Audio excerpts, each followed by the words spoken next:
Hello everyone, Varsha's cakes and आर्ट्सकडून सुरुवातीलाच नवीन वर्षाच्या खूप हार्दिक शुभेच्छा।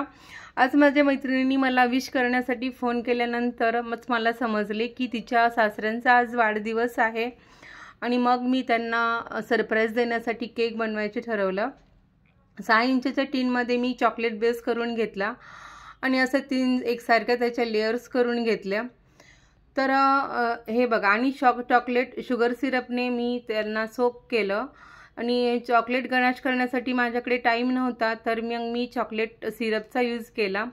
क्रीम बीट केल्यानंतर त्या क्रीममध्ये चॉकलेट सिरप मिक्स केल्यानंतर त्याची आणखीन क्रीमला त्याची टेस्ट येते, तर त्याप्रमाणे मी करून घेतलं। परत वरती चॉकलेट सिरपचं लेयर दिली आणि नंतर मी चॉकलेट चिप्स पण ॲड केले आणि नंतर दुसरी लेयर त्याच्यावर ठेवली। अशा प्रमाणे मी 3 लेयर्स करून घेतले आणि थोडीशा क्रीममध्ये मी क्रमकोट पण करून घेतला केक आणि नंतर 5 ते 10 मिनिटांसाठी फ्रीजमध्ये ठेवला सेट होण्यासाठी, की फायनल आयसिंगमध्ये आपल्याला त्याचे क्रम्स डिस्टर्ब करू नयेत म्हणून। आणि नंतर फायनल आयसिंगसाठी मी नवीन क्रीम परत बीट करून घेतली आणि नीट अँड क्लीन आयसिंग होण्यासाठी मी ती पाइपिंग बॅगमध्ये फिल करून घेतली। तर पाइपिंग बॅगमध्ये फिल केल्यानंतर आपली क्रीम ही एकसारखी लागते आणि बिगिनर्स जे असतील त्यांच्यासाठी ही चांगली गोष्ट आहे की चांगली टिप्स आहे की त्यांनी पाइपिंग बॅगचाच यूज करावा इथे। आणि नंतर अशा प्रकारे मी परत स्क्रॅपरने एक्स्ट्रा क्रीम काढून घेतली आणि नंतर पण टॉपिंगला पण शार्प एजेस पॅलेट नाईफनी शार्प एजेस दिले, पण जोपर्यंत आपला केक व्यवस्थित छान दिसत नाही तोपर्यंत आपल्याला स्क्रॅपरने करून आणि पॅलेट नाईफने शार्प एजेस द्यावे लागतात। नंतर शार्प एजेसने मी थोडे मार्क्स करून घेतले आणि इथे मी चॉकलेट गनाशचा यूज केला आहे। 50 ग्रॅम चॉकलेट आणि 25 ग्रॅम हे मी अमूल फ्रेश क्रीम इथे वापरलेली आहे।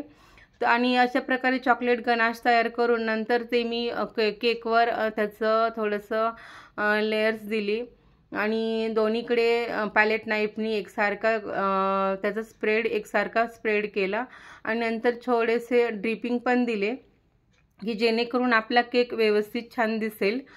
आणि अशा प्रकारे ड्रिपिंग हे सगळ्या पूर्ण ड्रिप दिलेत आणि नंतर मी N5 नोझलने त्याच्यावर डिझाईन केलेली आहे। तर